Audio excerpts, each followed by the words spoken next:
ಮಾಡುತ್ತಿರುವ ನನ್ನ ಕಪಟ ನಾಟಕ ಪೂರ್ಣಗೊಳ್ಳುವುದರಲ್ಲಿ ಸಂದೇಹವೇ ಇಲ್ಲ.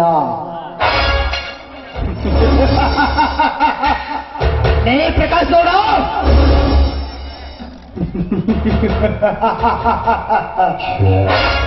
ಸುರಸುಂದರ ರೂಪಕ್ಕೆ ಮೆರೆವ ಈ ನರಹರಿಯ ಮಾತು ಕೇಳಿ ಮರ್ಡರ್ ಪ್ರಕಾಶನಾಗುವ ನೀನೊಬ್ಬ ಶತ ಮೂರ್ಖ. ಚಕ್ರಕೋಟೆಯ ಚತುರ ಚೋರ ನೀನೇ ಆದರೂ ನನ್ನೆಲ್ಲ ಕಾರ್ಯಗಳಿಗೆ ಅಧಿಪತಿ ನೀನೆ.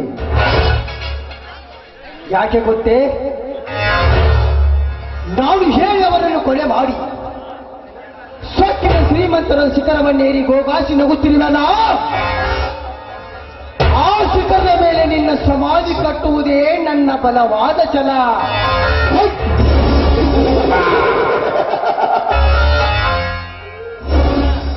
ನಿನ್ನನ್ನು ಎಮ್ಮೆಲೆ ಮಾಡುತ್ತೇನೆಂದು ಸುಳ್ಳು ಹೇಳಿ ಆ ಬಾಬಾಗೌಡನನ್ನು ನಿನ್ನ ಕೊಳ್ಳಿನ ಕೊಲ್ಲಿಸಿದೆ. ಯಾಕೆ ಗೊತ್ತೇ? ಆ ಭವಾನಿಯ ಕೈ ಹಿಡಿದು ಅವಳ ಸರ್ವ ಆಸ್ತಿಯನ್ನು ಪಡೆಯಲಿಕ್ಕೆ.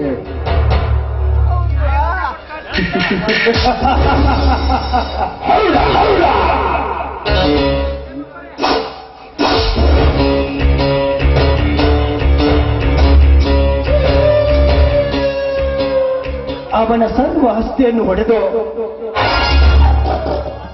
ಅವನ ಸಂಪತ್ತಿಗೆ ನಾನು ಒಡೆಯನಾಗಿ ಮೆರೆದಿದ್ದರೆ ನನ್ನ ಹೆಸರು ನರಹರಿನೇ ಅಲ್ಲ.